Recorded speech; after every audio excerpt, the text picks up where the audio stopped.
في كلام كتير بيتقال في لغات مختلفة ومش معروف الكلام ده بيتقال كده ليه أو جه إزاي.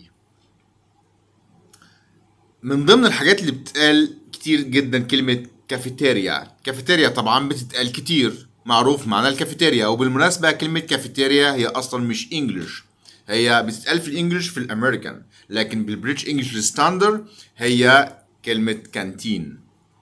كانتين هي بريتش ستاندر، لكن كافيتيريا اتس امريكان انجلش، وهي اصلا مش كلمه امريكان. وبالمناسبه كتير جدا من الكلمات الامريكان، ودي ممكن نتكلم فيها بعدين، كتير جدا من الكلمات الامريكان هي اساسا كلمات مش انجليزيه من لغات تانية، بس ده موضوع تاني. فكلمه كافيتيريا معناها جايه من كلمه كافيه اللي هو القهوه، والتي اللي هو الشاي، وكلمه اريا باللغات اللاتين معناها منطقه. يبقى كافيتيريا منطقة شرب الشاي والقهوة. كافيتيريا، كافيتيريا، جراتسي.